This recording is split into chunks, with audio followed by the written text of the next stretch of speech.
السلام عليكم. وش سالفة عروض العسل المنتشرة كثير؟ السالفة انك تطلع لك سجل تجاري، بعدين تدخل موقع علي بابا تكتب عسل السدر، يطلع لك التوانك هذه والجراكل، سعر الكيلو $3 تقريبا. كم تبي 10,000 كيلو، يعطونك 10,000 كيلو، ما عندهم مشكلة.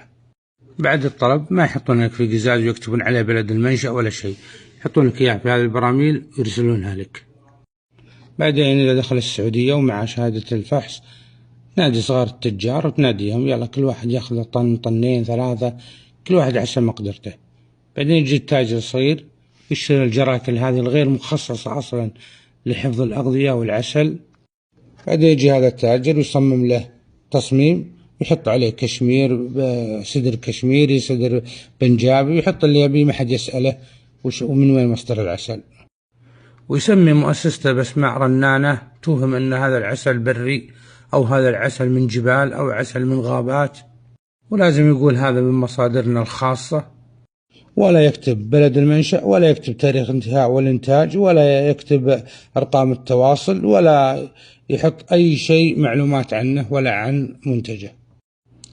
بعدين يجيب له واحد ملتزم مع احترام الملتزمين ويقسم أيمان أن هذا عسل طبيعي، ويغلق جميع التعليقات الموجودة في إعلاناته، وتدخل موقعه تلقى كلهم مدح في مدح، ما أدري من اللي يمدح هذا. الكيلو طالع عليه ب10 ريال تقريبا، وهو يعطيك كيلوين مجانا وتحسب لك أنت ربحان. حنا المسلمين لا نعتقد أن العسل فقط مادة غذائية، لا، بل نعتقد أنها مادة علاجية، ولذلك لازم نشتريها من مصدر ثقة. وكل ما كان العسل من بيئك ومنطقتك كل ما كان أفضل لك علاجيا. ولا زلنا نطالب بعدم دخول كميات العسل الكبيرة هذه عن طريق البراميل، نبغى يعبى في بلد المنشأ ويضع عليه لزقة صنع في الصين.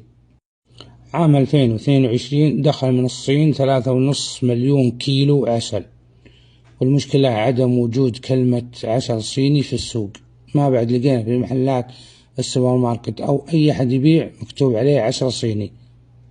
احنا ما نشكك في جميع العسل اللي تجي من الخارج، في ناس يجيبون عسل طيب، لكن من معقولة في دول ترسل عسل لنا أكثر من إنتاجها هي. دول إنتاجها مثلا 10,000 طن عسل تلقاها من شاحنة أكثر من 20,000 طن عسل.